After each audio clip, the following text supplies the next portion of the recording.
Hemos estado analizando la situación que tiene que ver con la educación en mantenimiento y confiabilidad. Si lo ponemos nada más en la perspectiva del 2019-2020, pues obviamente esto ha cambiado muchísimo. ¿Qué es lo que tenemos? Una gran oferta. Artículos, webinars, publicaciones en LinkedIn, hay grupos y grupos y grupos de WhatsApp que no alcanza uno ni siquiera a atender ni a leer tantas cosas que vienen allí, anexos de documentos, anexos de cursos, anexos de reseñas de lo que hay. ¿Será que más es mejor?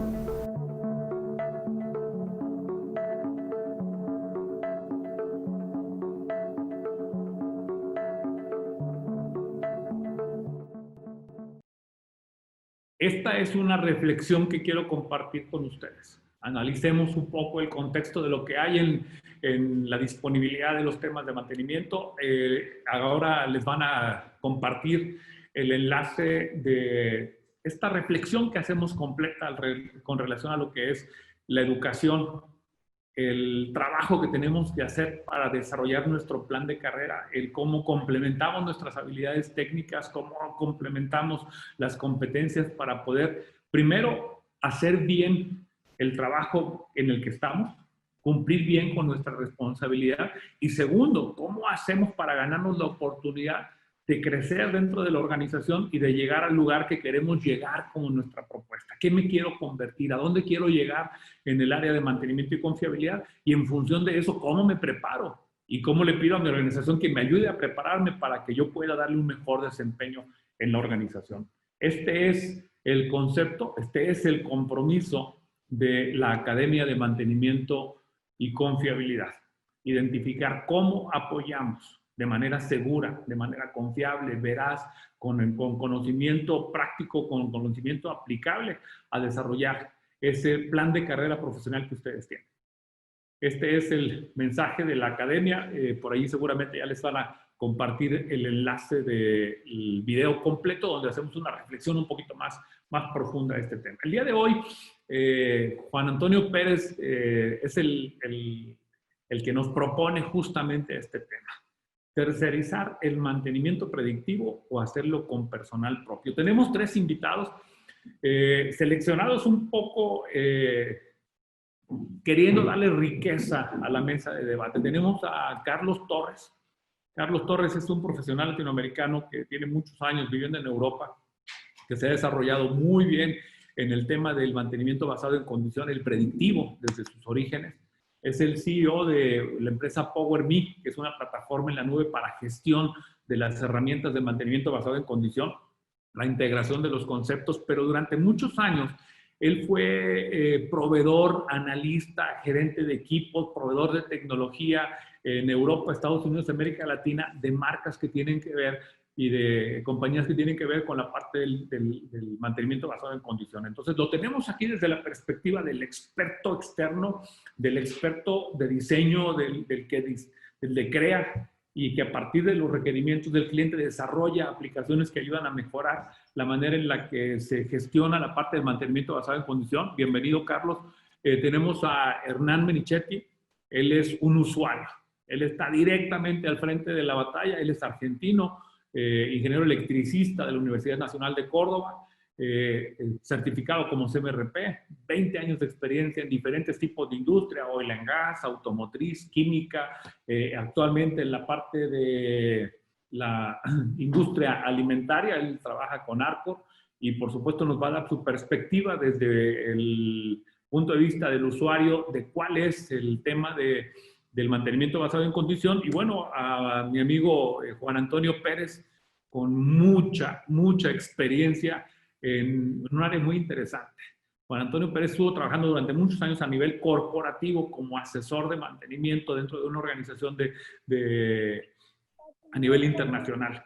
Él tiene más de 25 años implementando y dando seguimiento a programas y estrategias. Él ha trabajado en implementación de SAP, ha trabajado con implementación de RCM2, ha trabajado con la implementación de análisis causa-raíz, pero aconsejando a las plantas. Quiere decir, en un nivel por encima del usuario, viendo cuáles son las necesidades, diseñando la estrategia justamente, ayudando para que las estrategias se implementen. Pues tenemos 3 niveles en la organización y bueno, un servidor que lo que va a tratar de hacer es poner un poquito de preguntas picantes, a lo mejor provocar el debate por aquí entre nosotros, identificar qué tenemos que hacer con la parte del mantenimiento basado en condición.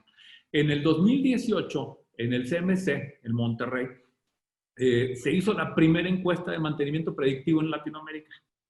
Esta la instrumentó por ahí Carlos Torres justamente, y tuvimos resultados muy interesantes. Fíjense lo que dice en realidad en la industria. Hay que entender que el CMC es un foro donde va, digamos, la élite del mantenimiento. Aquellos que van en la parte superior de la estrategia, que diseñan la estrategia y que tienen la responsabilidad de hacer que las plantas sean más confiables. Y la primera pregunta, una de todas las que habían, el estudio completo está disponible, se los vamos a enviar a ustedes directamente el estudio completo para que lo lean, para que lo entiendan. Pero hay dos preguntas que son fundamentales. ¿Usted hace mantenimiento basado en condición o no lo hace? 80% dice que sí, 20% dice que no o no sabe. Pero de ese, digamos, universo al que le preguntamos, entendamos que son empresas y son personas que ya están en la parte del conocimiento avanzado, digamos, en el mantenimiento. De ese 80% de las empresas, ¿cómo está hecho? 44% lo hace con personal propio, 38% lo hace con personal mixto, o sea, propio y externo, y 12% lo hace con empresas externas, tercerizado completamente. Algunos lo hace el fabricante de la máquina y otros que simplemente no saben o respondió. Bueno, solamente han pasado 2 años. Y miren cómo cambia la encuesta que hicimos en estas semanas anteriores, en 2 semanas anteriores. Tuvimos alrededor de 1000 respondientes a esta encuesta y la hicimos por 2 conductos diferentes. Bueno, ¿qué creen? Los 2 resultados de las encuestas, las 2 encuestas exactamente dan el mismo valor. 28% lo hace con personal propio, 10% lo hace con personal externo. Me regreso a la anterior. De 12.8 se baja a 10.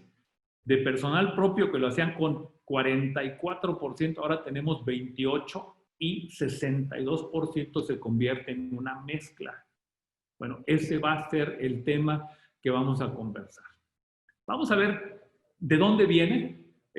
Vamos a trabajar justamente en identificar ahora un poco más detalles. Les vamos a hacer llegar en este momento el enlace para que, no en este momento, pero sí terminando con la charla, puedan ustedes compartirnos un poco más de información relacionada, no solamente a cómo hacen el mantenimiento, sino cuáles técnicas, qué personal tienen, qué personal experto tienen, para que tengamos un poco más de información de cómo es que el mantenimiento basado en condición se está gestionando en nuestro medio. Esperamos tener que esta encuesta tenga un impacto mayor, esperamos una mayor cantidad de respuestas para poder entonces compartir de esta manera. Les voy a solicitar que si ustedes tienen la oportunidad de compartir la encuesta con otros colegas y en otros lugares, por favor háganlo para que tengamos una mayor cantidad de información al respecto. Bueno, voy a dejar de compartir la pantalla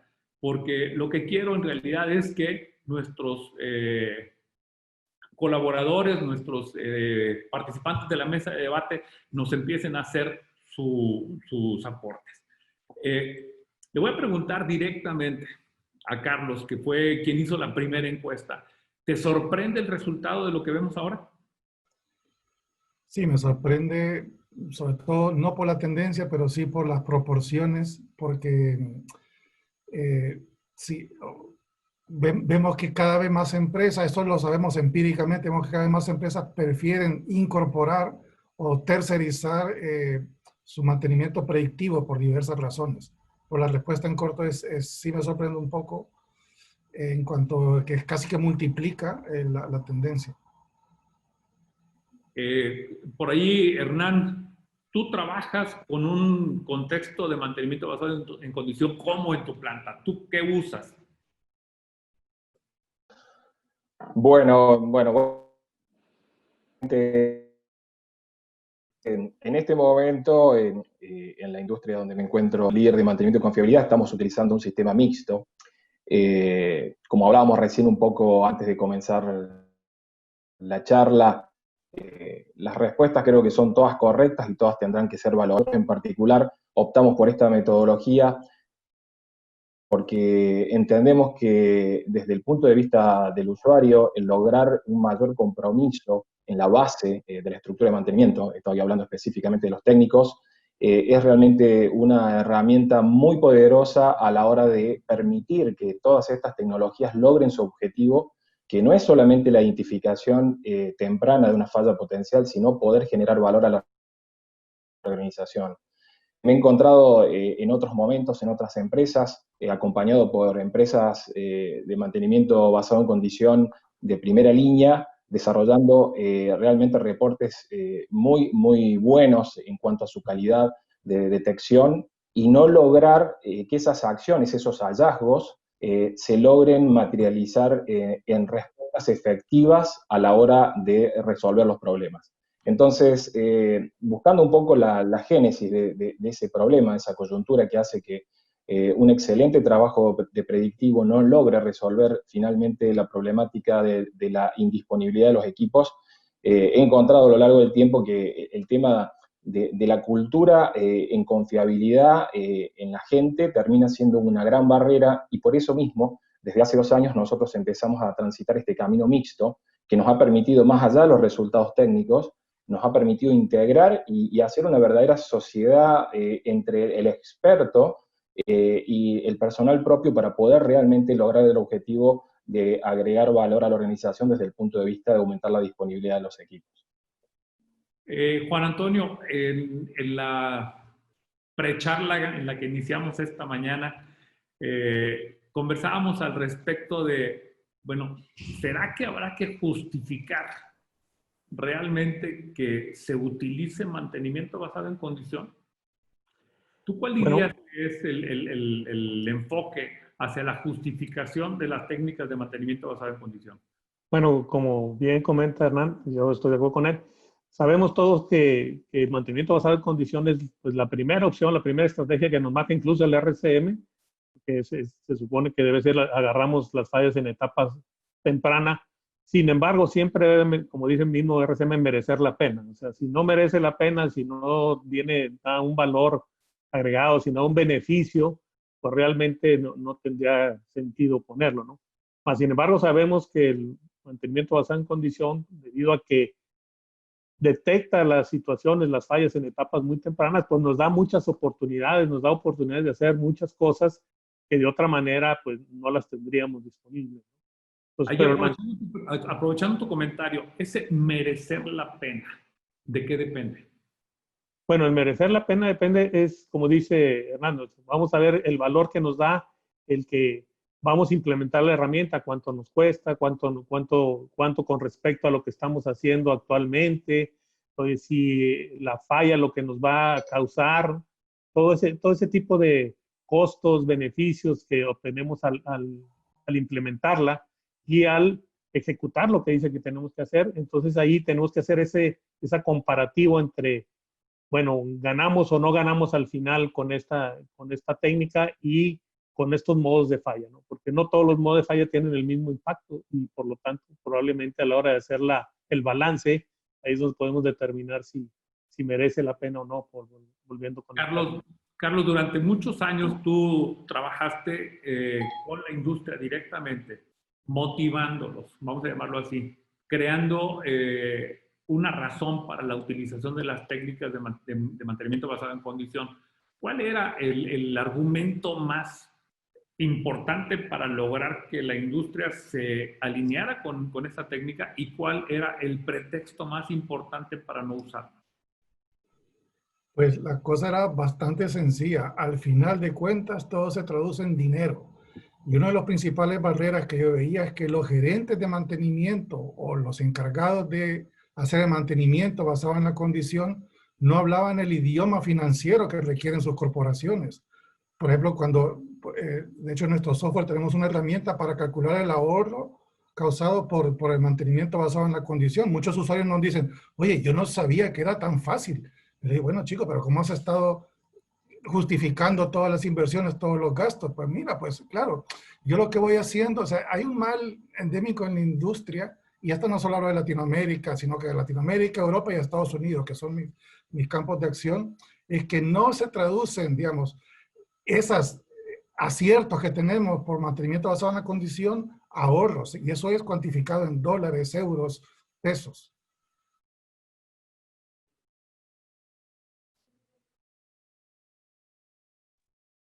¿Alguien tiene algún comentario al respecto? Juan Antonio, Hernán.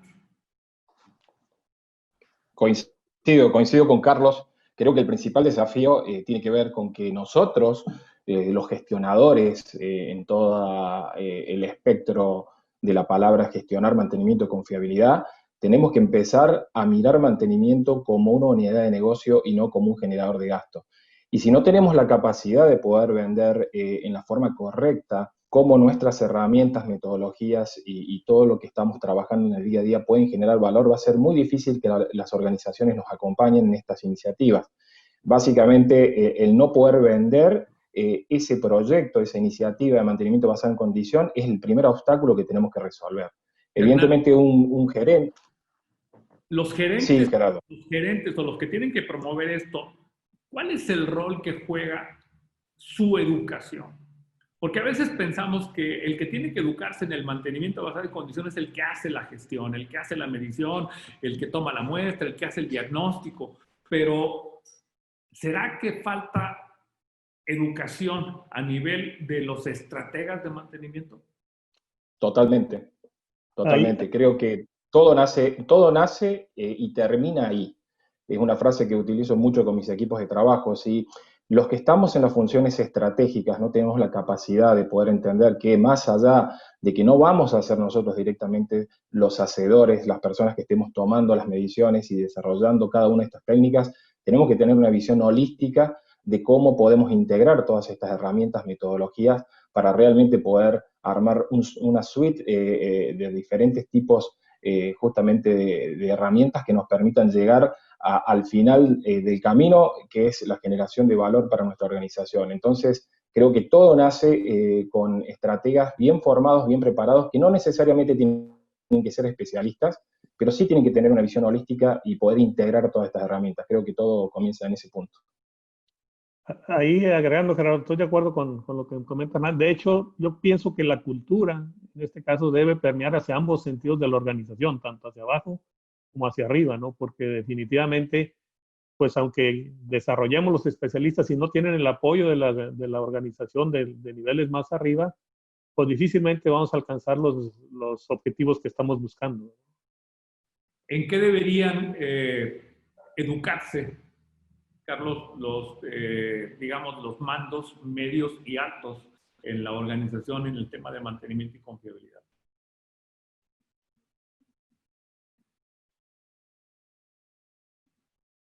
Está silenciado. En gestión y procedimientos. Es decir, entender básicamente, primero entender cuáles son los objetivos, la misión y la visión de su empresa, ¿ok? Luego estar conscientes de cómo aportan valor, y valor no es que yo aporto las tecnologías, no, valor es dinero. ¿Cuánto dinero tú aportas? Luego entender bien los conceptos de contabilidad, básicamente, y una vez se hable el mismo idioma que el corporativo de la empresa, pues aprender a gestionar y a liderar. Es decir, cualquier herramienta es buena en manos tiene que haber un cerebro ahí que esté organizando, que esté manejando los hilos de cada puesto en la organización, pero básicamente es en gestionar y es aplicar procesos, es aplicar herramientas que ayuden a hacer más eficientes esos procesos y en motivar al personal, no solo en lograr los objetivos, sino que tan importante es lograr los objetivos, es cómo se lograron esos objetivos para que sean de forma sostenible. escucho el concepto de el diseño de la estrategia de confiabilidad ligada con los objetivos de la organización. Eso es lo que a mí me hace, digamos, en resumen, lo que tú planteas. Que alguien, escuchando lo que la organización requiere, establezca cuáles son los objetivos de confiabilidad y después los aterrice en una estrategia en la cual el mantenimiento basado en condición tiene que jugar un rol predominante. Les comentaba yo también al inicio de esta precharla que he tenido la oportunidad de estar conversando con 2 organizaciones en las últimas 2 semanas. Y estas 2 organizaciones hacen 0 mantenimiento basado en condición. Quiere decir, no hacen mantenimiento basado en condición. No son empresas pequeñas, son empresas bastante importantes, con una solidez financiera muy grande. Y ahí viene ese concepto de cómo viene el movimiento y la transformación de lo que son las estrategias de mantenimiento, del mantenimiento preventivo al correctivo y después el mantenimiento basado en condición, que es un preventivo, que ayuda a optimizar la estrategia de mantenimiento, a ahorrar en recursos, a no desperdiciar en mano de obra, en no desperdiciar en los materiales. Ese sería, en contexto, uno de los grandes entregables de lo que es una estrategia de mantenimiento basada en condición. Juan Antonio lo dice, acercarnos un poco antes al modo de falla, entenderlo mejor, probablemente detener el momento en el que la máquina se encuentra, corregir la causa para que la máquina pueda durar más tiempo, o como se ha hecho durante muchos años en el predictivo, predecir el momento o adelantarnos un poco al momento que la máquina va a fallar para poder evitar un fallo catastrófico, que ese ha sido un poco el contexto. Antes de entrar a desmembrar el tema de si lo hago interno, lo hago externo o lo hago mixto, a mí me gustaría que identificáramos un poco hacia dónde va el movimiento de la modernización del mantenimiento. Nos quedamos con la idea de que que haciendo bien el preventivo vamos a tener una máquina confiable, o tenemos que movernos un poco más allá. ¿Qué opinan? ¿Me permiten? No sé si me escuchan. Adelante. Disculpen la intromisión, yo no me manejo en Zoom, estoy acostumbrado al Teams donde se levanta una mano. Pero bueno, una opinión muy particular que tiene que ver con lo que yo he vivido en los últimos años. La última empresa donde estuve trabajando, una empresa minera, tiene un área de predictivo, que le llaman predictivo, pero es un monitoreo de condiciones donde hacen sus análisis de aceite, vibraciones, etcétera, etcétera, etcétera, a través de un tercero.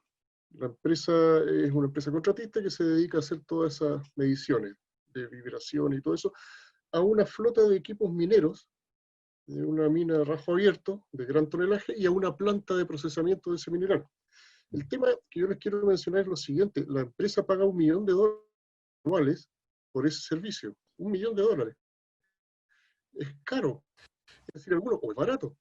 ¿Por qué digo si es caro o es barato? Porque en menos de un año murieron 3 motores de camiones, 793F de Caterpillar, con un costo de un poco más de $1 millón. O sea, solamente con 3 eventos que fueron advertidos por esta empresa contratista y que no fueron escuchados, no fueron oídos por la organización, privilegiando la producción por sobre el detener el equipo dado una condición, simplemente se perdió. Esta empresa contratista, en esta minera donde les pongo como ejemplo, paga ese $1 millón, pero la alta gerencia desconoce qué es lo que es el mantenimiento, desconoce qué es lo que es el mantenimiento predictivo, desconoce lo que es el mantenimiento basado en la condición, desconoce lo que es la confiabilidad, pero lo aplican en función de ciertos conocimientos básicos, entre comillas, que son los que se comprenden dentro de las conversaciones que pueden tener los profesionales en el área donde hay activos que son productivos. Entonces es difícil poder lograr que una empresa que funciona de esa manera tenga buenos resultados y deje de malgastar el dinero, si no entiende, si la alta gerencia no entiende cuál es la función. No he visto presentaciones donde se le explique a la alta gerencia en la mayoría de las empresas de qué se trata la confiabilidad, de qué se trata el mantenimiento predictivo, de qué se trata todo eso y qué es lo que se puede ahorrar a rasgos generales. Tal vez sin datos duros, los datos duros se pueden ir mostrando después en el tiempo, y se puede hacer. Tuve la suerte de, además de trabajar en esta última empresa que les menciono, y para terminar, de trabajar en una empresa de clase mundial como BHP Billiton en el minero de Chile, donde ellos sí tienen una cultura de mantenimiento predictivo potente, muy potente. Ellos saben lo que es la confiabilidad, saben lo que es el mantenimiento predictivo, el monitoreo de condiciones, conocen todo eso, investigan y lo aplican. Y les va bien en ese sentido, pero es porque la organización es enorme, es una corporación que tiene minas en todo el mundo, manejan mucho dinero y pueden darse el tiempo y los recursos para poder hacer entender estos temas a la alta gerencia en cada una de las minas donde trabaja. Si hay algún gerente en alguna de esas minas que no comprende el tema, tiene la información disponible para poder entender y tiene que alinearse a lo que dice la corporación. Básicamente creo que eso es uno de los problemas que manejamos. Esa es una pequeña opinión. Gracias. Gracias, César. Entiendo entonces que la dificultad general está, bueno, primero en educar a la parte superior y segundo en cómo el mantenimiento basado en condición demuestra que está ayudando al negocio. El problema de ayudar al negocio es que mantenimiento basado en condición siempre se enfoca en producir un no evento. Quiere decir que no ocurra algo sería de alguna manera el objetivo del mantenimiento basado en condición. Ok. Cuando nosotros queremos arrancar una estrategia, vámonos del origen hacia adelante. Si yo tengo una planta que no tiene una estrategia de mantenimiento basado en condición, ¿cuál sería la mejor estrategia? ¿Que lo hagan con sus propios recursos? ¿Que lo pidan a un externo o que lo hagan mixto?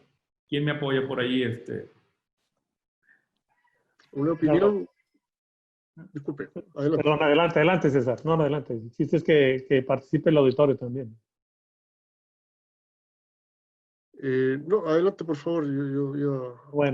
Bueno, yo con respecto a lo que dice Gerardo, yo soy de la idea que si estamos partiendo de cero, pues tiene uno que empezar, desde el punto de vista que con alguien que conozca, alguien que te guíe, ¿no? Como una especie de mentor, ¿no? Entonces, ahí normalmente, si lo ponemos en una línea de, vamos a decir, de tiempo, de madurez de la organización, yo veo la participación del externo o de la tercerización, vamos a llamarle así primero, en las etapas iniciales. ¿Por qué? Porque te ayuda a avanzar más rápido, ¿no?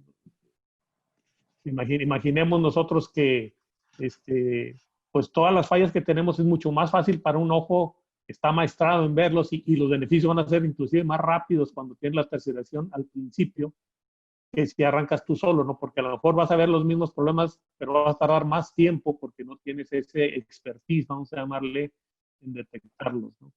Y más, conforme va avanzando, pues probablemente va a empezar a ver la mezcla, ¿no? La mezcla entre qué puedo hacer yo, qué dejo de hacer con el tercero. Y en la parte final, aunque ya tengas un nivel de expertise, pues yo considero que cuando tú te dedicas a tu propia empresa, pues tu escenario o tu universo es un escenario muy particular, ¿no? Que el experto tiene todavía un universo todavía mayor, que es donde a veces problemas difíciles, problemas que ya no alcanzas tú a resolver con tu propio expertise interno, tienes que hacerte, vamos a decir, apoyar por gente de expertise que venga a resolver esos problemas ya un poco más complejos. Entonces, para mí, en el inicio, creo que sí es más recomendable dar los primeros pasos con una tercerización o con un experto. ¿Alguien quiere abundar por aquí? Sí, yo quisiera aportar algo. Buenos días. Pues mi opinión al respecto es lo siguiente. Partiendo del escenario de que no se tiene implementado nada de mantenimiento basado en condición y viendo, digamos, los desarrollos que hay actualmente, esas tendencias de analítica avanzada, ¿cierto?, aplicada al mantenimiento, digamos que muchas empresas pues, no tienen las capacidades ni los conocimientos para desarrollar esas técnicas de analítica avanzadas aplicadas para el mantenimiento basado en condición. Entonces, yo creo que la mejor alternativa es asesorarse de un externo. ¿Sí? Si bien me parece muy importante que sea mixto. ¿Por qué? Porque en la medida que el personal de la empresa se integre a esos desarrollos, van a ser creíbles y van a ser creíbles en el día a día, ¿sí? En la toma de decisiones. Y en la medida que pues, sea creíble, va a tener, digamos, va a entrar en la cultura de la empresa y va a ser de una forma más fácil, sostenible en el tiempo. Perfecto. Por ahí, ¿qué más? Yo tengo otra propuesta. Yo cuando encuentro empresas así que me dicen, wow, claro, queremos empezar, pero no tenemos nada, pero hay que hacerlo, pues ¿por dónde empezamos? Claro, cuando hablamos de mantenimiento basado en la condición, nos pensamos en vibraciones, ultrasonido, que análisis de aceite. Hemos hecho un par de experimentos y la propuesta es esta. Mira, ¿por qué no empiezas por la tecnología de mantenimiento predictivo o mantenimiento basado en la condición más básica que hay, que son las inspecciones visuales? Y eso puedes empezar ya, pero no las inspecciones que probablemente hace el personal de producción para ver que todo vaya en orden. No, una inspección visual orientada hacia la monitorización de la condición y que se puede hacer muy fácilmente. O sea, normalmente el personal de planta ya puede hacer eso. Y una vez empiezas o sea, el mero hecho de ir a la máquina o al activo o a cualquier equipo que se tenga, de hacer un checklist, pero con solo estar parado y hablar con la máquina un rato, hoy ¿cómo te sentís? Que no sé cuánto, aquí y allá. Luego, si hay un problema, entonces sí, hasta ahí podrás ver. Entonces, lo bueno de esto, y ya hemos tenido la experiencia, es que se empieza a saborear ya los primeros casos de éxito, porque la mayoría de casos de éxito se dan cuando recién se implementa. Y luego las inversiones son más fáciles de justificar cuando ya se tienen casos de ganadores, digámoslo así. Es otra propuesta. Gracias. Al final de cuentas, Carlos, la estrategia de tanto de las inspecciones como de lo que son las técnicas de monitoreo de condición tienen que ir diseñadas a localizar dos cosas: la causa del problema o el síntoma del problema. Si nosotros no solamente diseñamos la inspección, yo en alguna ocasión por ahí diseñé una estrategia para una organización donde le llamábamos la estrategia de buscar los Pokémones. Seguramente ustedes han oído de esos chicos que andan con el celular ahí buscando los Pokémones. Bueno, es lo mismo. En la industria lo que tenemos que hacer es identificar esos Pokémones, que son las causas y los síntomas de la falla. Pero, ¿cómo habilitamos la realidad aumentada? No a través del celular. La realidad aumentada se la vamos a dar con conocimiento y dándole a la gente esa idea de qué tiene que buscar y por qué lo tienen que buscar. Una vez que el inspector identifica, que localiza ese Pokémon, el Pokémon es suyo, porque ahora ya sabe cómo identificarlo, ya sabe cuál es el impacto que tiene, ya sabe cuál es el efecto que tiene. Lo hicimos a manera de juego y la verdad es que el resultado fue espectacular, porque se convirtieron en grandes inspectores, pero no solamente inspectores que sabían qué buscar, cómo buscar y cuál era el impacto que tenía. Y esa estrategia de la inspección ayudó a disminuir una gran cantidad de causas, porque se pudieron eliminar después de la inspección las causas repetitivas. Voy de acuerdo contigo, la inspección es una de las formas de hacer mantenimiento basado en condición, la más primitiva. Cuando ya necesitamos medir un poco más, digamos, preciso o más allá de lo que los sentidos nos permiten, es cuando nos vamos a la segunda etapa, que es la de los instrumentos, que ven lo que nosotros no logramos ver o percibir con nuestros sentidos. ¿Algún comentario más? Gerardo, creo que los comentarios tuyos de Carlos y tuyo y de Carlos, pues viene a confirmar lo que dije yo. Al principio necesitamos un mentor, necesitamos alguien que haya conocido eso para que dé esas guías, ¿verdad? Para que, como lo acaba de decir Carlos, oye, pues no vas a iniciar a lo mejor con, no sé, ultrasonido de detección de fallas o una cosa más que requiera ya de más estructura o vibraciones ya más avanzadas. Entonces, a eso me refiero yo, que cuando iniciamos de cero requerimos siempre la guía de alguien que ya ha estado en varias ocasiones con este mismo evento. Tengo un resumen de todos los comentarios que nos hicieron tanto en las encuestas como en WhatsApp y como en LinkedIn, en algunas de las publicaciones nuestras. y hay muchos argumentos a favor de hacerlo interno, hay argumentos a favor de hacerlo externo y hay argumentos a favor de hacerlos mixtos. Les voy a cambiar la pregunta y la hago abierta a todos los que quieran participar. ¿Cuándo no deberíamos tener una estructura de mantenimiento basada en condición interna? ¿Cuándo no? Un comentario que alguna vez escuché por ahí. Esas donde son potentes con el mantenimiento predictivo, como quieran llamarlo, interno, en algunos aspectos. Me explico. Conozco una empresa en particular que es muy buena haciendo vibraciones y atacando los puntos de una gran planta, porque conocen cuáles son los puntos críticos de esa planta y saben qué es lo que tienen que medir. Pero son muy malos en hacer análisis de aceite. Y en el tema de inspecciones, para los equipos, estoy hablando del ámbito donde yo me desarrollo, para los equipos mineros son muy buenos, tienen excelentes inspecciones, y estoy muy de acuerdo con lo que dijo don Carlos Torres, que la inspección es lo fundamental. Son muy buenos en hacer inspecciones en los equipos minas y son muy malos en hacer inspecciones en la planta. Entonces es un tema, hay que tener cuidado a veces porque el externalizar no sirve de nada si no se conoce qué es lo que se quiere revisar, qué es lo que yo quiero en mi empresa ver, qué es lo crítico para mí. Y internalizar tampoco es muy bueno en todos los aspectos porque no necesariamente tengo la gente más adecuada para hacerlo. César, resumo lo que mencionas es cuando no tengo las competencias ni el conocimiento. ¿Ahí quedaría? Exactamente. Soy en una empresa donde trabajé muy buenos tipos, muy certificados y con excelente conocimiento de los equipos y de sus funciones en análisis de vibraciones, pero hicimos el análisis de aceite y el análisis de aceite no requiere tanta expertise, entre comillas, pero sí necesita un laboratorio al menos.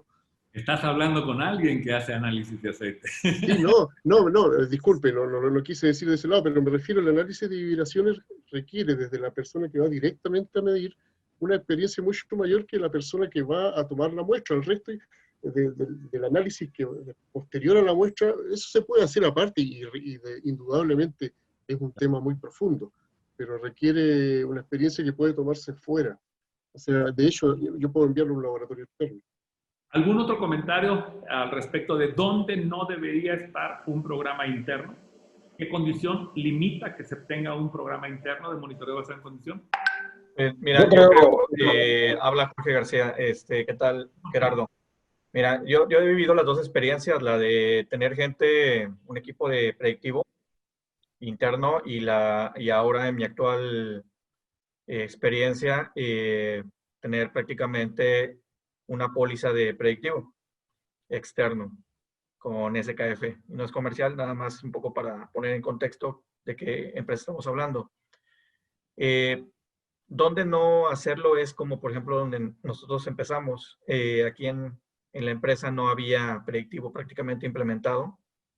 Entonces, en su momento sí tuvimos la tentación de comprar los equipos y porque consideramos que es más económico el modelo híbrido, ¿no? Pero todo depende de las necesidades de la empresa. La empresa necesitaba hacer algo muy rápido y obviamente pues una curva de aprendizaje acelerada. En ese sentido, nos fuimos por la opción de primero hacer un piloto en la planta más grande, la más problemática, y durante 6 meses estuvimos probando con una empresa. Obviamente fue para aprender, ¿verdad?, qué teníamos que hacer en las demás. Y después concursamos este servicio totalmente externo con 3 o 4 compañías que participaron en el RFQ. Lo interesante de esto, y lo comparto con los demás, es que de las cosas que han funcionado bien es primero que todos los jueves, todas las plantas revisamos con la empresa el seguimiento del cumplimiento a los hallazgos, sobre todo para ir viendo que se vayan cerrando y sobre todo los más críticos. Y lo otro que nos ha funcionado muy bien es que desde la póliza, desde la negociación, lo que amarramos fue que si esta empresa no cumple o no nos ayuda a lograr una reducción del 10% del tiempo medio entre falla, tiene una penalización del 10% del valor total de la póliza. Entonces, el único requisito es que nosotros cumplamos con el 90% mínimo de la atención a los hallazgos. Entonces, lo que hicimos fue amarrar todo muy bien para que tanto ellos y nosotros nos enteramos comprometidos con el seguimiento de esta iniciativa. Entonces, mi recomendación para los demás es, si no lo hacemos a través de ciertos candados de seguimiento y dentro de un esquema, nosotros estamos implementando un modelo de mantenimiento de 6 pasos, donde el 5º paso es predictivo y el 6º es RCM2. Sinceramente creo que puede ser nada más una moda y nada más para cumplir un requisito. Y recuerdo un poco a Lauríbal Tavares, recordaremos que él nos decía que el 70% de las acciones de mantenimiento deben de venir de una inspección. Entonces, creo que sin duda, tanto desde, como decía alguien, creo que Antonio, hacer una inspección básica usando los sentidos, que es el autónomo, de la mano con un predictivo y el mantenimiento planeado, creo que eso nos va a ayudar muchísimo. Y de un sistema de información muy bueno. Nosotros actualmente tenemos una plataforma externa con esta compañía, pero ya estamos explorando hacer integración con esa plataforma en nuestro SAP PM y también estamos explorando lo que es el SAP predictivo. Entonces, dentro de ese esquema, consideramos que esto, obviamente, en un primer momento fue externo. Creo que para el siguiente año va a ser híbrido y para el tercer año pudiera ser, o 5º año, pudiera ser ya una etapa ya suelto nosotros, ¿verdad? Pero yo creo que cada empresa tiene su contexto operacional. Gracias por el aporte, Jorge. Yo tengo una pregunta más al respecto de lo que tú mencionas. Es obvio que medir no resuelve nada. O sea, simplemente vas y mides y ¿qué logras? El compromiso que tú mencionas es, bueno, tú dame las alertas, que yo me encargo de convertirlas en acciones. ¿Cómo gestionas esa parte de convertir la advertencia de una condición anormal, que finalmente es lo que buscamos con el mantenimiento basado en condición, que me avise que algo no está dentro de un parámetro? ¿Cómo estableces tus parámetros y luego cómo le das seguimiento a las acciones y a la eficacia de las acciones? Sí, dentro del, obviamente cuando se toma vamos a pensar, dentro del ciclo de operativo ellos toman una lectura.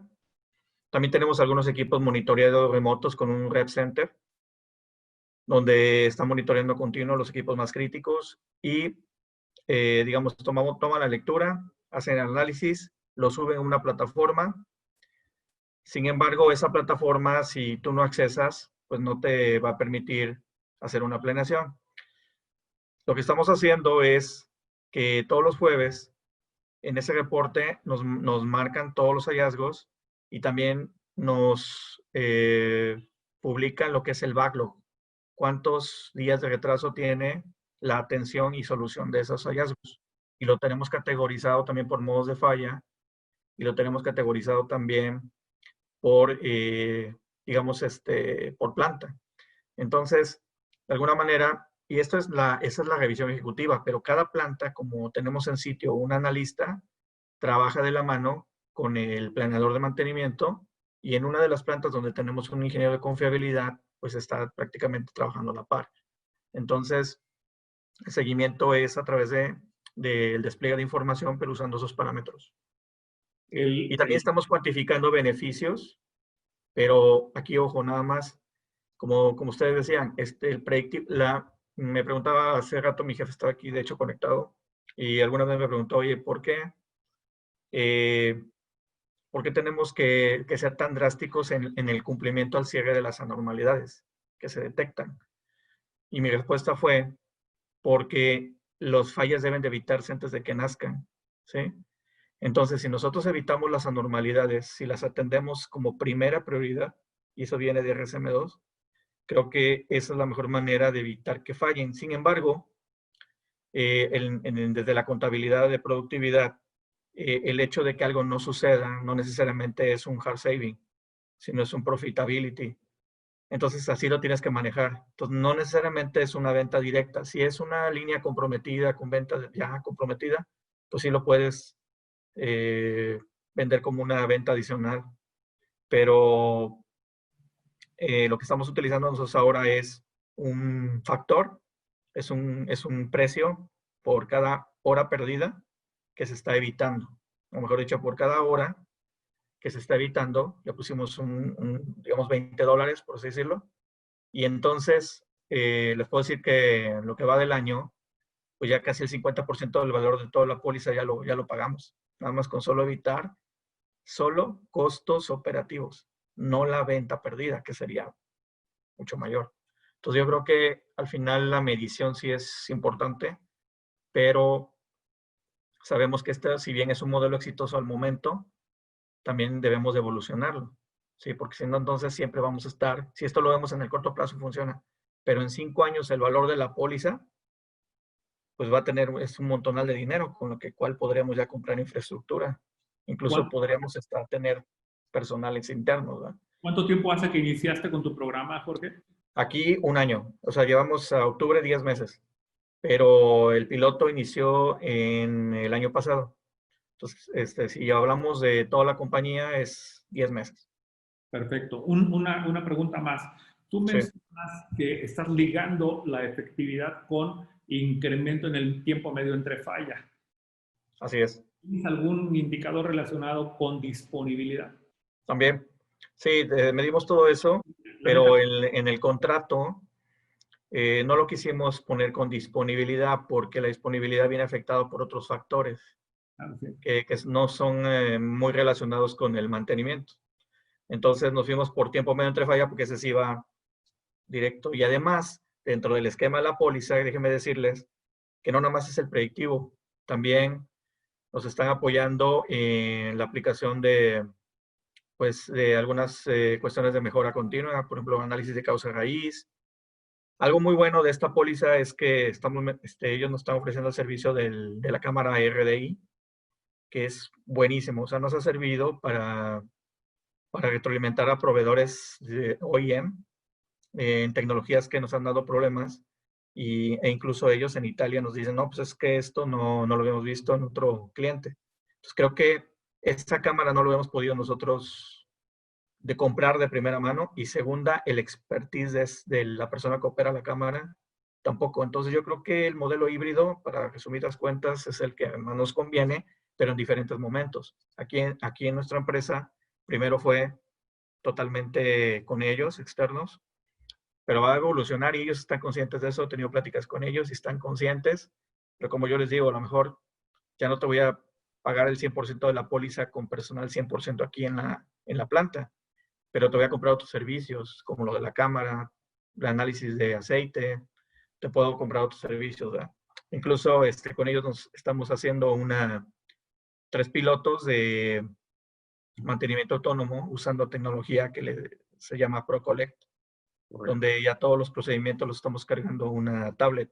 Entonces, creo que lo importante, alguien decía, tener una empresa que sea reconocida es indispensable, no puede ser cualquier empresa.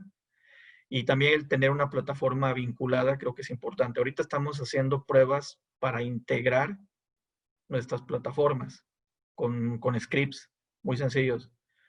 Pero también ya estamos pensando mejor en migrar todo hacia lo que es App Predictivo, que tiene muchas ventajas, pero tenemos que automatizar la toma de muestras del predictivo. Entonces eso también implica un costo. Pero como yo les digo a los de SKF, yo prefiero comprarte los sensores, ¿verdad? Que pagarte a un especialista que esté todo el día caminando, ¿verdad? Que no es productivo. Entonces como que creo que cada planta debe de hacer sus análisis y sin duda medir que sea efectivo. Bueno, ya estamos aquí caminando no solamente de la tercerización, sino también hablando un poco acerca de la automatización de la colecta de la información. Entonces, ese es un concepto interesante. Jorge, muchas gracias por No, gracias a ustedes. Conecte, seguramente tienes más que aportar. Voy a seguir con el contexto. Hice la pregunta, ¿dónde no hacerlo interno? Ahora voy a preguntar hacia el otro lado. ¿Dónde hacerlo 100% interno? ¿Cuál es la condición que nos obligaría a que tuviéramos una estrategia con nuestro propio personal? ¿Qué opinan? Yo creo que depende La pregunta está muy buena y evidentemente las respuestas van a ser variadas, pero hay espacios donde tecnológicamente los procesos no tienen gran complejidad y donde con el asesoramiento en un proceso de formación de un tercero, porque evidentemente las competencias tienen que estar presentes, es probable que el sistema de realizar toda la tarea del mantenimiento basado en condición con nuestro propio personal pueda dar resultados. Yo creo que más allá de la pregunta en sí, hay que arrancar siempre entendiendo cuál es la estrategia que va a generar más valor para la organización y evidentemente esa debería ser nuestra primera pregunta. Independientemente de cuándo tercericemos 100%, cuándo realicemos el trabajo in-house 100% o cuándo busquemos una estrategia misma. Como comentaba Carlos y comentaban varios de los participantes, también tiene que ver con la madurez de la estructura. Específicamente, un ejemplo concreto para poder analizarlo, cuando yo fui contratado por la empresa en la cual trabajo actualmente, existía un contratista que realizaba mantenimiento basado en condición al 100% de los equipos críticos. En ese momento el 100% de los equipos críticos eran 40 equipos. 40 equipos en una población de más de 4.000 equipos.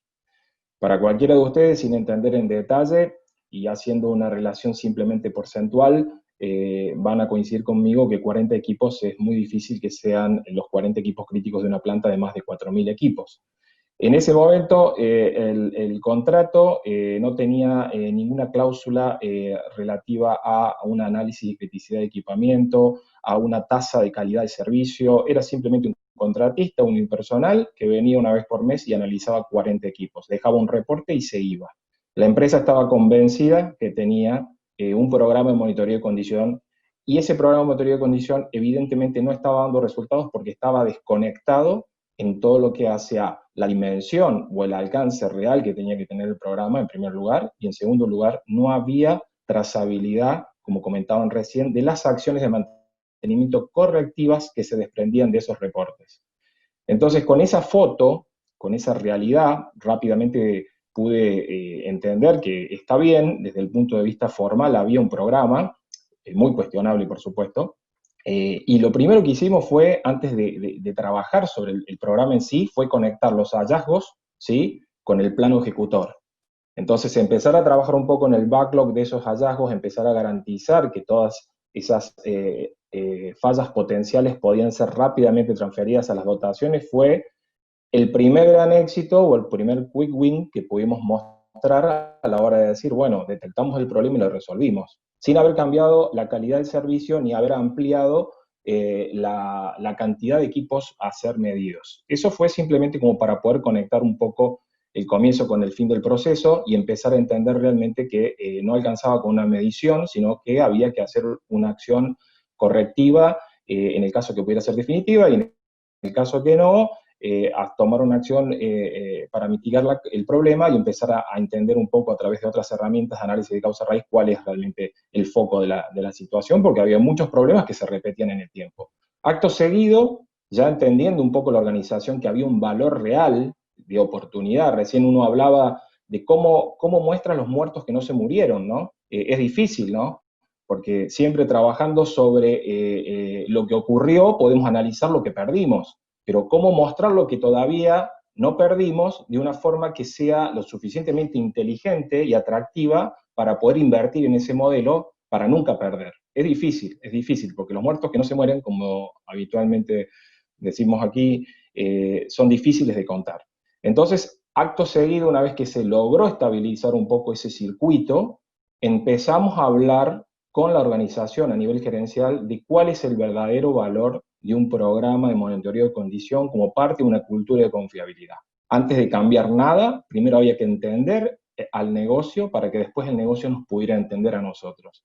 Y ahí empezó una charla muy interesante, que la verdad fue muy bien recibida por el gerente industrial de nuestra unidad de negocios, una persona que venía de mantenimiento, no menor este detalle, porque justamente nos facilitó muchísimo poder transitar ese diálogo entre la alta gerencia y las áreas técnicas, que muchas veces esos puentes de comunicación son muy difíciles de construir, muchas veces por nuestra propia incapacidad de construirlos. Uno por ahí siempre se queda en una posición expectante, esperando que nuestro jefe venga a resolver nuestro problema o nuestra organización venga a resolver nuestro problema, cuando en realidad nosotros tenemos que desafiar a nuestra organización y tener realmente una postura mucho más proactiva en ese sentido y poder acercar cuál es el valor real de nuestras acciones alineado con los objetivos de la organización. Entonces, en ese sentido, entramos en una charla muy interesante a evaluar de una forma muy práctica y muy realista cuál es el verdadero valor a ganar implementando un programa de monitoría de condición realmente bien pensado. Muy bien. Por supuesto que surgen muchas opciones, como hablaban recién. Sí, Gerardo. Sí, hay un comentario por aquí en el chat que me parece interesante poner al debate de los demás. Yo pregunté cuál era la razón por la cual deberíamos hacer un programa de mantenimiento de condición interna. Hay dos comentarios aquí. Uno dice, la situación geográfica, y otro comentario que dice, si la línea es crítica en la cual pierdes ventas sustancialmente, deberíamos hacerlo solamente interno. ¿Qué opinan? Las dos tienen tienen que ver con el contexto operacional, pero... Yo comenté, Gerardo, que tiene que ser automatizada.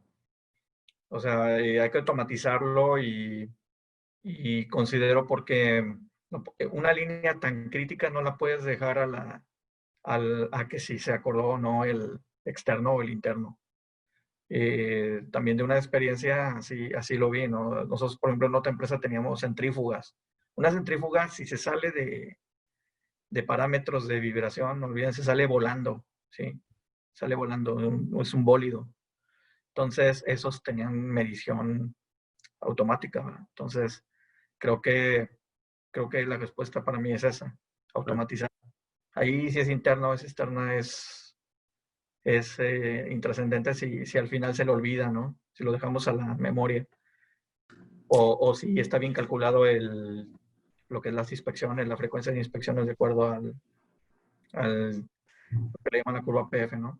Entonces yo prefería tenerlo monitoreado remoto, bien parametrizado, siendo así de crítico, ¿no? ¿En qué otra situación utilizaríamos solamente personal interno? Yo quiero opinar un poco, perdón, no he estado toda la plática, me la perdí, pero bueno, mira, yo pienso que cuando es una metodología hablar del mantenimiento envasado en condición y vamos a iniciar, cuando una persona es experta y primero tiene que combatir incluso con la cultura de la gente. Sabemos bien que cuando queremos implementar, la parte más difícil de una implementación muchas veces no es la estrategia, es la ejecución. Tenemos que combatir con esa cultura, con el personal, hacerlo interno, pasar por esa curva de aprendizaje, pasar por la adaptación, por los cambios. Probablemente es algo que nos va a costar X cantidad de tiempo. Y cuando nosotros trabajamos con equipos o máquinas o líneas críticas, cuando el factor tiempo es primordial, pues muchas veces nos basamos o buscamos trabajar con compañías ya expertas para evitar precisamente esa curva de aprendizaje. Cuando pudiéramos a lo mejor trabajar con el personal externo y no interno, que sabemos que a lo mejor al final del día pues lo veríamos como una pérdida porque no estamos desarrollando a la gente, pero pues puede ser por cuestión geográfica, como ahorita mencionaban, puede ser también mucho cuando somos una empresa que padecemos a lo mejor de altas rotaciones de personal, en el que apenas capacitas, desarrollas una persona, muchas de las compañías incluso, oye, la persona ya está capacitada, desarrollada y se nos fue. Entonces, muchos de estos factores que a veces son más de conducta humana, que no vemos en las implementaciones o estrategias, pues es lo que nos hace que nuestra estrategia se nos caiga. Entonces, sí es bien importante cuándo usar a lo mejor personal externo. Pues yo pienso que como cuando compañía queremos asegurar que las personas sean especialistas, que puedan tomar el control. Sí es importante lo de las líneas críticas también como se menciona, pero también tiene que ser en base a velocidad o respuesta de cuánto tiempo vamos a invertir para que esto suceda. Ahora, ahorita mencionaba que que 40 equipos de 4,000, pues también es cierto, como líderes a veces somos un poco ambiciosos, queremos ser multitareas, hacer muchas cosas al mismo tiempo, pero si nos enfocamos realmente en las metas crucialmente importantes o en los equipos crucialmente importantes, metemos la parte de la estrategia, el plan, la cultura y no enfocarnos solamente en indicadores KPI, sino realmente en las acciones, en los KPIs que nos van a hacer mejorar. Entonces sí es bien importante que como líderes pues, nos enfoquemos en lo crucialmente importante, hablando de metas, hablando también de equipos, así sean 4,000, 8,000, pues cuál es esa clasificación ABC, empezar por la clasificación A. Entonces sí, querer hacerlo a lo mejor interno o externo con el 100% de los equipos, y más si se trata de algo que va a iniciar como apenas una estrategia, yo creo que es algo que sería en picada, la verdad. O sea, rápidamente sería en picada tratar de enfocar al 100%. Alfredo, fíjate que en el inicio de la charla, Juan Antonio nos decía algo bien importante. El análisis, si lo ponemos aterrizado al concepto de RCM, que merezca y que valga la pena hacer el mantenimiento basado en condición. Entonces, cuando nosotros estamos hablando en este contexto de equipos críticos, de alguna manera tenemos que pensar que el mantenimiento basado en condición no es para todos los equipos, no es para 4,000 equipos, como decía Hernán. El mantenimiento basado en condición, ¿a dónde lo tenemos que enfocar? Si lo hacemos desde el punto de vista de optimización y no de maximización, tenemos que pensar en equipos críticos. Y ahí es donde hace sentido, donde merece la pena con la pregunta de RCM. Por lo tanto, solamente pensemos en que la estrategia tiene que estar enfocada en hacer el mantenimiento basado en condición en aquellos equipos críticos. Entonces, quitémonos de la mesa todo ese concepto de que si el equipo es crítico le voy a hacer mantenimiento automatizado. No, le puedo hacer el mantenimiento dependiendo del periodo PF o de la frecuencia de falla o del momento en el que la velocidad con la que la falla se convierte, la causa de falla se convierte en una falla. Y entonces ahí sí vendría el tema de la automatización, pero no solamente porque la máquina es crítica o no. ¿Qué opinan? Carlos.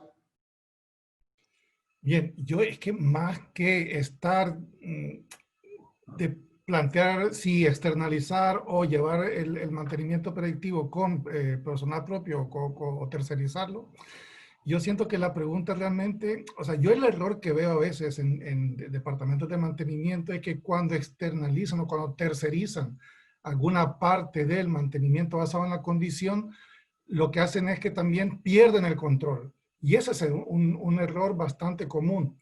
En cambio, si, por ejemplo, yo hago un análisis de modo de fallos, hago un análisis de criticidad, determino qué posibles fallos y con qué tecnologías predictivas voy a diagnosticar cada fallo, claro, no es lo mismo yo pedirle a una empresa de servicios, ¿cuánto me cobras por hacer estas rutas?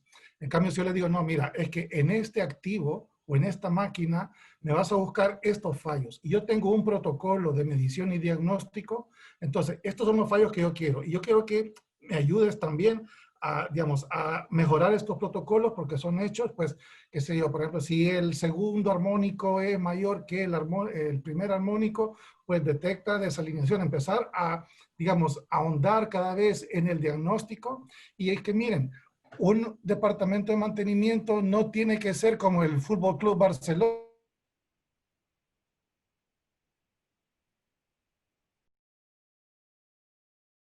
que si se va Messi, es de esa superestrella. La superestrella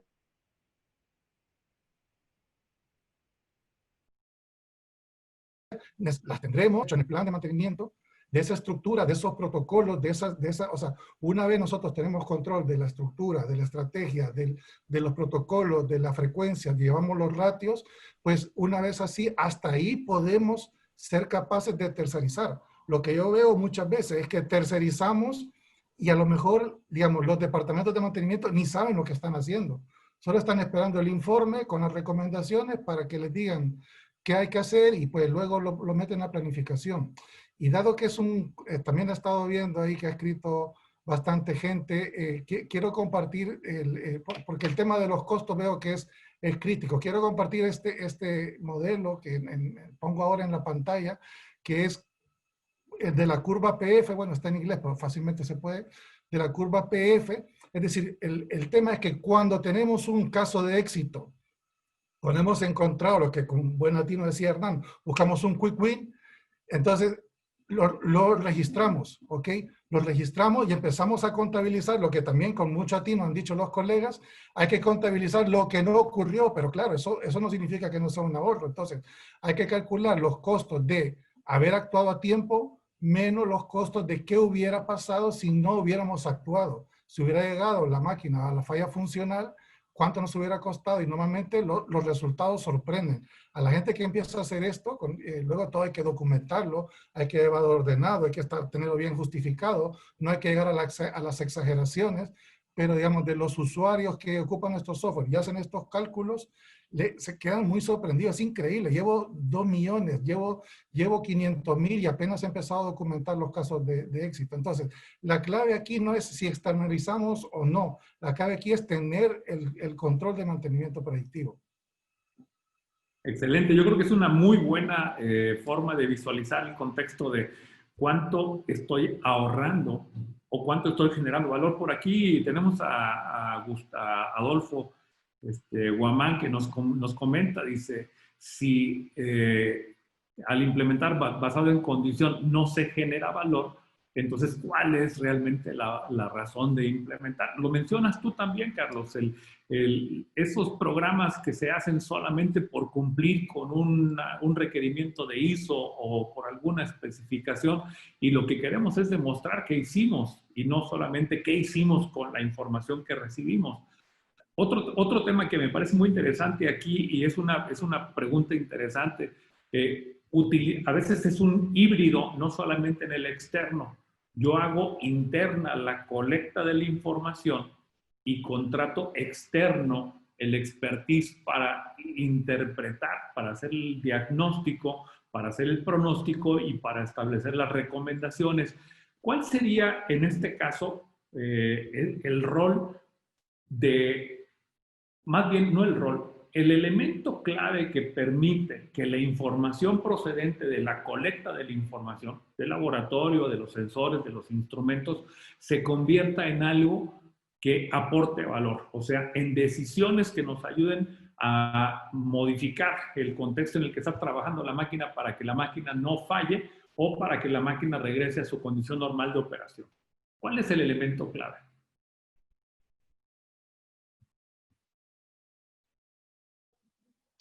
En nuestro caso, Gerardo, cada vez que tomamos control de los reportes de las diferentes técnicas, el cambio radical ocurrió cuando en el sistema de planificación y programación de tareas incluimos a nuestro ingeniero de confiabilidad. En realidad no teníamos esa figura, entonces nuestro ingeniero de confiabilidad se transformó un poco en el champion de todo lo que es el programa de mantenimiento basado en condición, y generamos un espacio de discusión muy profundo entre el área de planificación y programación y el área de confiabilidad para darle justamente a esos hallazgos la prioridad en el programa de tareas que realmente necesitan.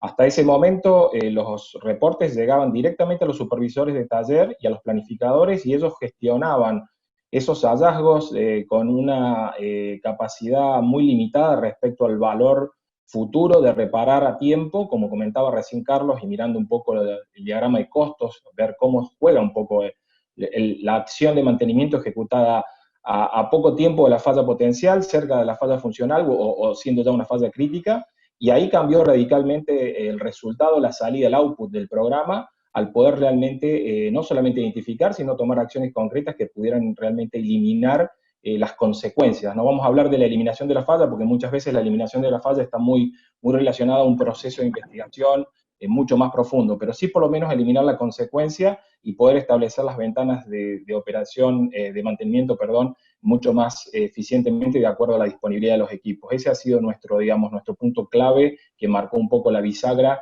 y permitió que el programa empezara a tener una visualización mucho más interesante desde el punto de vista gerencial.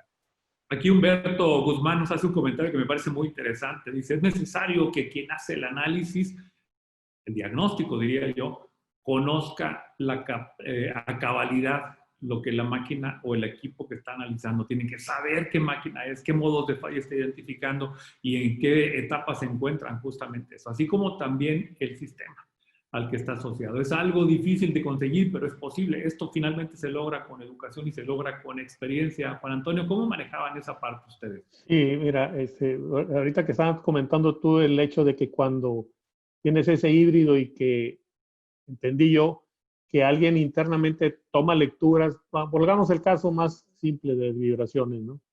En donde alguien colecta lecturas y se las envía a alguien externo para que haga el trabajo. Entonces, ahí hay un intermedio entre la calidad del valor o del dato capturado y lo que le llega al analista. Entonces, ahí debe haber una fusión muy interesante entre el que da el servicio y el de la planta. ¿Por qué? Porque tiene que enseñar a la persona que va a colectarla cómo debe hacer. Tiene que poner dispositivos que sean prácticamente a prueba de error. Tiene que hacer... Alto allí, alto allí. Se supone que el que tiene que ir a colectar tiene que ser un nivel 1. O sea, vamos a hablar de las certificaciones, vamos a hablar de... Claro. Puede hacer una colecta de información y no cualquiera puede hacer un diagnóstico. Estamos de acuerdo contigo. Entonces, a eso me refiero, que ese eslabón tiene que ser realmente muy bien analizado y puesto a funcionar adecuadamente. Le conviene tanto al de la tercerización como al de la planta, desde luego. Hemos estado aquí hablando ya bastante tiempo acerca del valor que le da la empresa, de lo que le vamos a sacar. Es obvio que es parte de la gestión. Pero esos puntos finos donde dices, oye, no se logró un análisis adecuado, un diagnóstico adecuado fue en ese eslabón donde se nos perdió. Entonces tenemos que tener mucho cuidado con ese tipo de vamos a decir, definiciones, ¿no? Y desde luego que eso implica que el que va a tercerizar, el externo, pues debe conocer un poco más sobre la máquina, no necesariamente ser un experto, pero conocer los modos de falla, qué tipo de elementos tiene, etcétera, y dónde hay que obtener esos informes, ¿no? Entonces yo creo que ahí es donde el híbrido tiene que ser muy fuerte, ¿no? Donde está ese eslabón de que tienen que trabajar en conjunto tanto la parte interna como la parte externa. En los últimos 15 minutos de la charla que nos quedan, vamos a movernos un poco más adelante. Vamos a hablar de la persona que hace el diagnóstico, de la persona que interpreta. Carlos, en el contexto de lo que es mantenimiento predictivo 4.0, Internet de las cosas, sensores instalados, Big Data, información. ¿Quién será mejor haciendo diagnóstico? Los protocolos y la parte de la prognosis basada en los datos o los especialistas basados en la experiencia y el conocimiento. Y esto es lo que cuando doy clases en posgrado de mantenimiento es el dilema del analista, porque de alguna otra forma estos algoritmos de machine learning, o como se conoce ahora, inteligencia artificial, tienen que ser en un instante pues diseñados por analistas y luego alimentados por analistas y a veces ajustados por analistas que son los que hacen el diagnóstico. Entonces, el dilema del analista es, ok, ¿no será que yo estoy alimentando al monstruo que luego me va a comer a mí? Y yo creo que la respuesta, digamos, hay que ver un poco el futuro, pero en mi opinión, un algoritmo no va a sustituir nunca a un buen analista.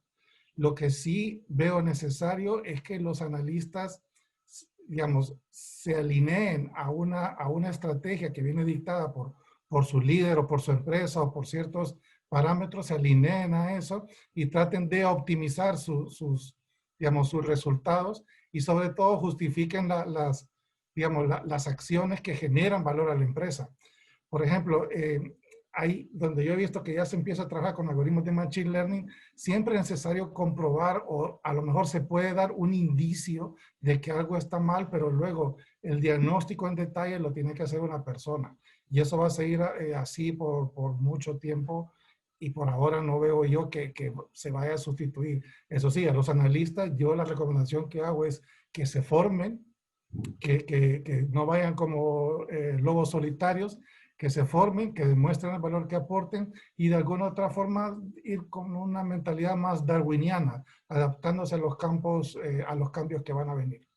Aquí, bueno, yo te pregunté hace algunas semanas, a lo mejor hasta un par de meses, ¿podemos enseñar mal al Machine Learning? Te preguntaba yo, por acá nos comenta Alan Castillo, ¿se complementa el expertise del analista con la herramienta del algoritmo?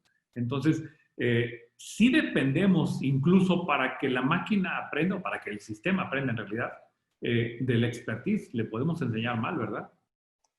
Sí, se puede enseñar mal. De hecho, bueno, hay dos tipos de algoritmos de Machine Learning. El no supervisado, que se basa en curvas de normalidad, pero normalmente y ya experimentalmente ya se ha visto que tarda más, da más falsos positivos. Es un poco más complejo incluso de mantenerlo. Y luego está el supervisado, que es donde definitivamente interviene el analista y tal cual. Es decir, el algoritmo va a empezar a aprender de los diagnósticos que yo le estoy haciendo y que yo les retroalimento y pueden ser errados totalmente. Hay un tema que siempre nos va a llevar al debate y a la controversia. A mí me encanta en términos, digamos, de explicación del concepto del mantenimiento basado en condiciones, me encanta el concepto de la curva PF. Y dice por acá Adolfo, dice, yo tengo 20 años implementando y nunca he podido realmente entender o conocer o dejar, esta es la curva PF de un equipo. Por supuesto que no existe. O sea, es un concepto figurativo porque depende del modo de falla, de la intensidad del modo de falla, de la frecuencia, de la velocidad. A ver, se contaminó un aceite con agua. ¿Cuál es el PF? ¿Qué tipo de agua? ¿Y en qué cantidad? ¿Y por dónde está entrando? ¿Y con qué frecuencia? Claro, entonces ahí el PF se hace así o se hace más pequeño. Estoy de acuerdo contigo, Adolfo, pero para efectos de, digamos, explicar un poco la forma en la que esto funciona, habrá que entender que siempre existe un PF, que no existe, que no es uno fijo, que no está determinado. Por supuesto que no está determinado. Es una herramienta que utilizamos para entender un poco mejor cómo es que nos queremos anticipar al momento del inicio, de la incepción de la falla, o al momento en el que la falla ya está dentro y cómo la falla se va convirtiendo en un efecto y en un síntoma y cómo llega a terminar con la función de la máquina, que finalmente es a lo que nos referimos. Nos quedan 10 minutos prácticamente. El micrófono está abierto. Por aquí tengo a Sebastián Vivas, a alguien más que quiere opinar. Con mucho gusto, por favor, participen.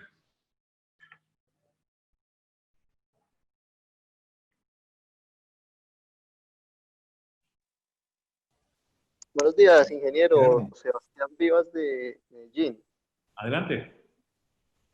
No, nada, solo quería contar un caso que tuve en una empresa en la cual intentamos realizar unos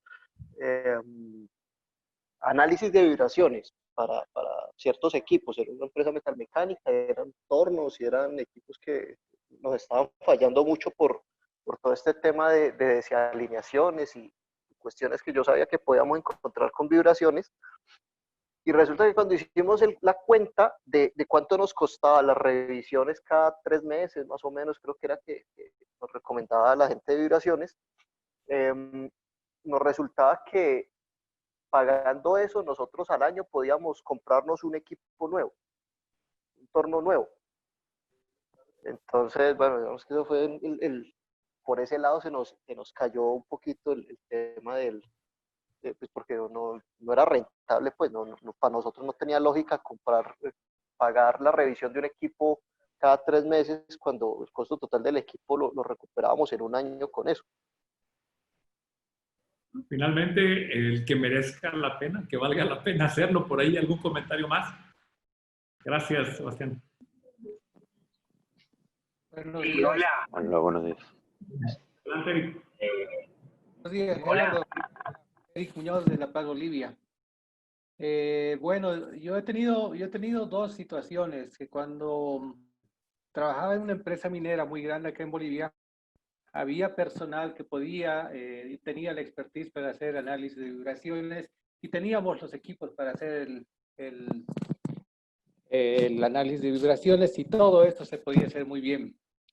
Pero En otra situación, cuando trabajé como contratista para la empresa petrolera de yacimientos petrolíferos bolivianos en la planta de amoníaco y urea,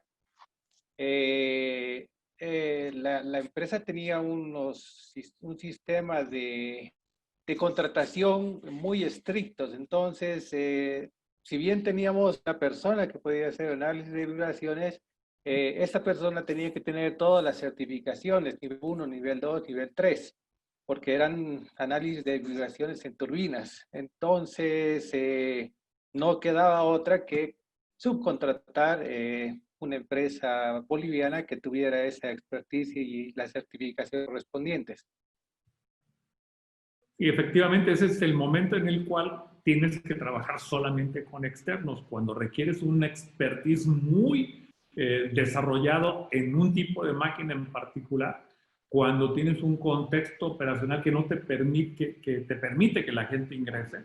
Al revés, cuando tienes un contexto operacional o de seguridad o de protección de propiedad intelectual que no quieres que alguien externo a la organización ingrese, pues lo haces con personal interno. Cuando tienes un equipo que es único, digamos, muy específico y que tú conoces perfectamente cuáles son sus modos de falla. Por supuesto que trabajas con personal interno. O sea, yo diría que un poco el resumen de lo que estamos escuchando de las opiniones de todos ustedes es que no hay una receta única.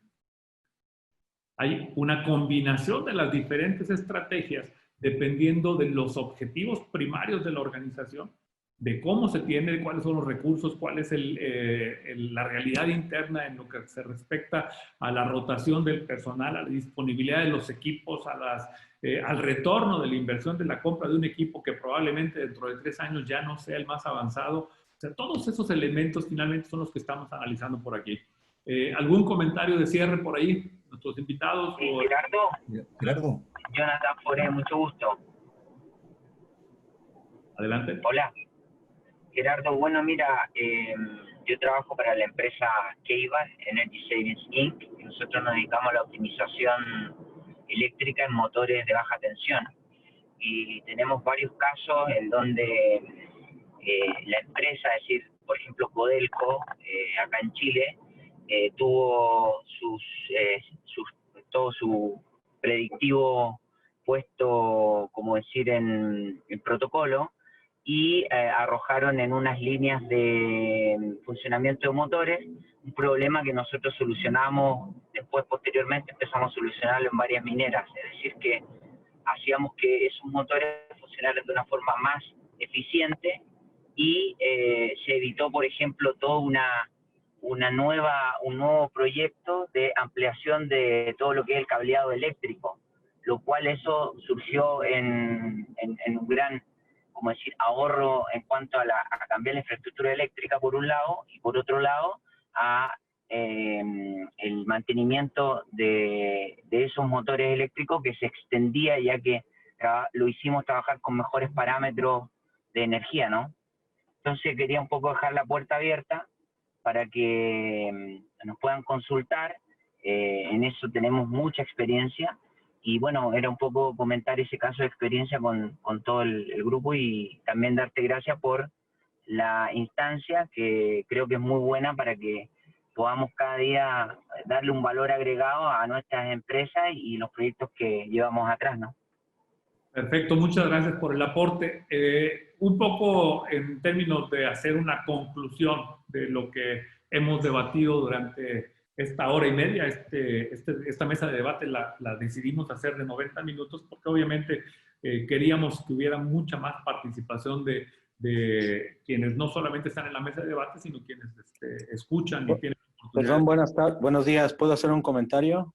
Con mucho gusto. Soy Carlos Ochoa, de acá de San Luis Potosí. Fíjate que es bien importante todo lo que estuvieron comentando. Cuando uno va avanzando en las diferentes empresas, tú dijiste ahorita algo muy importante. Hay veces que las empresas tienen recursos, hay veces que no. Hay veces que tenemos cierta gente con cierto grado de conocimientos.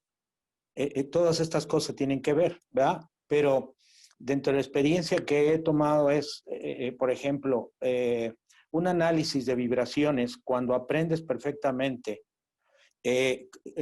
todo cómo se analiza y de dónde vienen, y cada uno de los diferentes niveles cuando te da y te empieza a entregar una información muy rica, lo de patas sueltas, lo de valeros, lo de la lubricación, que muchas veces la lubricación que le estamos poniendo a los equipos no es la adecuada y se te dañan más rápido. Es bien importante conocer perfectamente el análisis de vibraciones, pero a fondo. Cuando yo me metí a estudiar esto, me entregó mucha información, se me facilitó un poquito más, incluso para capacitar a mis mecánicos, de la importancia que tiene, cuántos bombazos, la frecuencia, el aceite, que los aceites que se metan deben de tener ciertos centipoases a cierta temperatura, porque si no te falla. Esa es mi idea. Y en otro curso que tomé precisamente de un americano, decía él, si tú sabes perfectamente qué te trae de resultado en cada frecuencia arriba de la natural, tienes la vibración, tú detectas una serie de informaciones. Entonces, y eso te ahorra mucho, el andar hablándole a algunos expertos que te cobran muchísimo y al final de cuentas vas y encuentras que no estás haciendo aprietes o no estás haciendo cambios de ciertas refacciones con la frecuencia o la calidad de las refacciones. Entonces, el consejo nada más es meternos perfectamente a conocer las tecnologías de todo lo que es mantenimiento predictivo, lo mismo los análisis de infrarrojos, ¿verdad? Y todo esto. Pero bueno, ese es el comentario que quería hacer. Gracias. Yo creo que resumiendo un poco, aterrizándose, Claro. es conocer los modos de falla que tienes que identificar. Claro, ¿me escuchas? Los programas de mantenimiento basado en condición hay de dos tipos. El programa escopeta. Haces pruebas a ver a qué le pegas. Y cuando le pegas ni siquiera te das cuenta que le pegas. Hola, Gerardo. Sí. ¿Qué tal? Marcos Coy de Perú. Dame un segundo, déjame terminar la idea y Sí, dale. El programa escopeta es el que tiras a ver a qué le pegas y luego ni siquiera te das cuenta. Pero cuando diseñas bien tu estrategia de mantenimiento basado en condición y la diriges al modo de falla, a la causa y al efecto, y sabes a qué le estás apuntando, justamente viene lo que decíamos en el caso anterior. Sabes exactamente a qué le estás poniendo. La experiencia de campo, como dice Alejandro Pérez, aquí hace la gran diferencia. Que tú sepas qué estás buscando y que sepas con qué herramienta lo vas a encontrar, ¿verdad? Ahora sí, adelante, por favor. Sí, Gerardo, Marcos Coy de Perú. No, yo trabajo en una planta de gas y bueno, tuve la oportunidad de poder participar en la construcción de esta planta y ahora de liderar el área de mantenimiento. Yo creo que dentro de todo lo que han hablado los colegas, muy importante toda la información, yo creo que muy importante es el tamaño de la planta, ¿no? El tamaño de la corporación. ¿Por qué? Porque si es una planta medianamente pequeña, o sea, no necesitamos tener una organización tan grande, no necesitamos tener un área propia de predictiva, ¿no? ¿Qué quiere decir eso? Que se puede terciarizar, que lo mejor es terciarizarlo. Lo que sí necesitamos saber es, algo importante que se habló es conocer cuáles son los equipos críticos, ¿no? ¿Dónde está el dinero en el negocio? ¿Dónde está la pérdida? ¿Cuáles son esos equipos que si fallan voy a perder, ya sea operativamente por lucro cesante o por un tema de seguridad, ¿no? De que puede ocasionar algún daño al personal. Yo creo que ahí es donde se apunta. Muchas personas creen que porque se hace solo vibraciones a los equipos rotativos o análisis de aceite también a los equipos rotativos, es lo único que hay en mantenimiento basado en condición, en predictivo. Para nosotros hay 3 niveles importantes, ¿no? El primer nivel es el operativo, la inspección visual, ¿no? Todo lo que el operativo pueda verificar y contrastar en campo, ¿no? A través de sus 5 sentidos, que ya lo han hablado en algún momento de la charla. Otro tema importante es tener instrumentación confiable, instrumentación que pueda medir ciertos parámetros funcionales de los equipos críticos, ¿no? Que creo que el colega García lo comentó. Y finalmente, ya es ir a una técnica predictiva, ¿no? Es ir a un experto, a alguien que nos pueda dar ese soporte adicional que nuestra instrumentación o nuestro análisis visual, ¿no?, de primera y segunda línea no puedan llegar. Finalmente,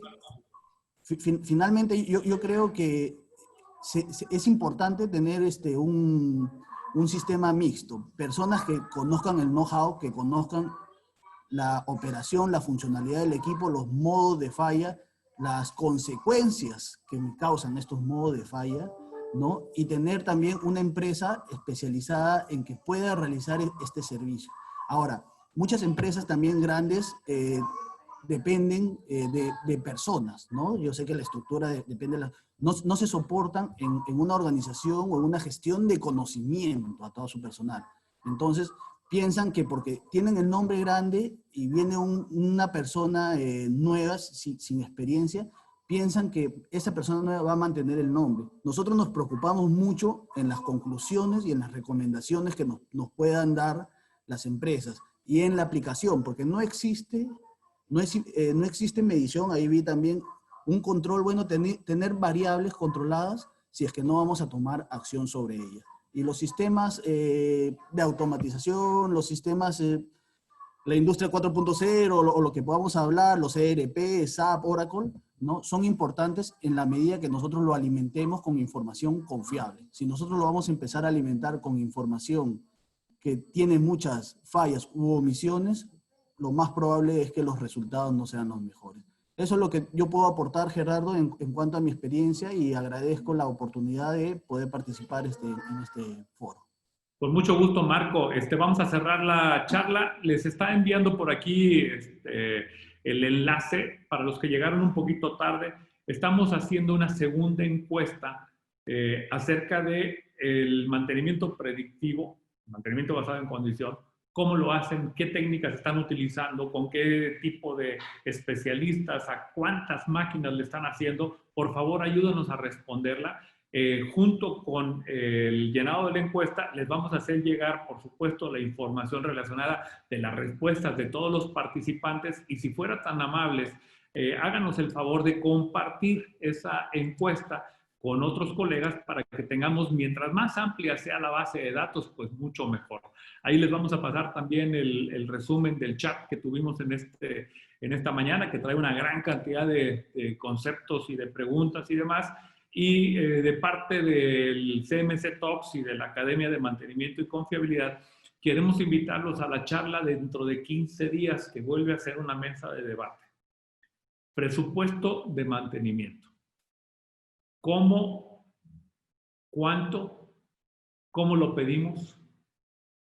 ¿Cómo hacer el presupuesto de mantenimiento? ¿Cómo defender el presupuesto de mantenimiento? Y muchas otras preguntas que ustedes seguramente se están haciendo en este momento. Yo creo que nadie tiene exento el concepto de cuánto dinero tiene, por qué lo tiene, cómo lo va a usar, para qué lo va a usar, y luego qué hacer cuando la gerencia o el gerente de finanzas nos dice, oye, bájale 10, bájale 15, bájale 30% a tu presupuesto de mantenimiento.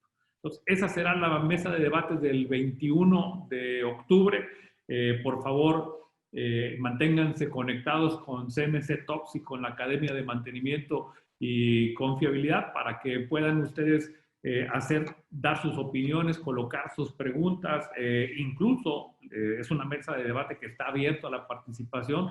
Vamos a tener, igual que esta vez, invitados. Entonces, quisiéramos la posibilidad justamente de que participen con nosotros. Agradecerles, por supuesto, su participación. Les voy a volver a colocar el video original, que es un elemento con el que arrancamos en esta charla. Para quienes no lograron verlo en el inicio, estamos también debatiendo al respecto de cómo está la parte de la educación y las competencias técnicas de los profesionales del mantenimiento. Con esto me despido, agradeciendo a los que contesten la encuesta, que nos dejen por ahí su información para poder hacer llegar los resultados de lo que tenemos de este debate. Muy buenos días, muchas gracias.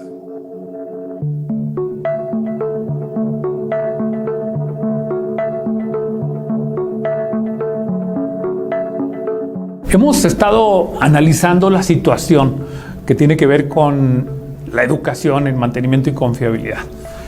Si lo ponemos nada más en la perspectiva del 2019-2020, pues obviamente esto ha cambiado muchísimo. ¿Qué es lo que tenemos? Una gran oferta.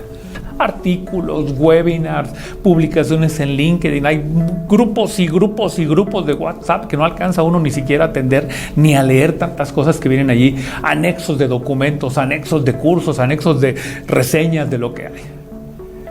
¿Será que más es mejor?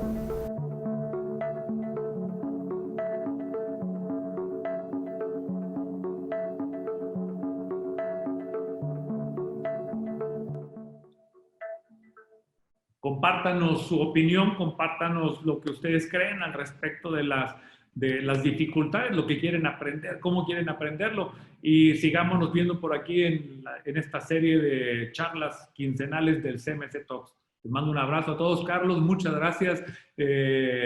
Menichetti, por ahí también, muchas gracias. A Juan Antonio, gracias por tu apoyo, por tu aporte, y nos mantenemos en contacto. Un abrazo a todos. Hasta luego. Muchas gracias. Adiós. Muchas gracias. Saludos, Gerardo. Saludos. Gracias. Gracias a ustedes.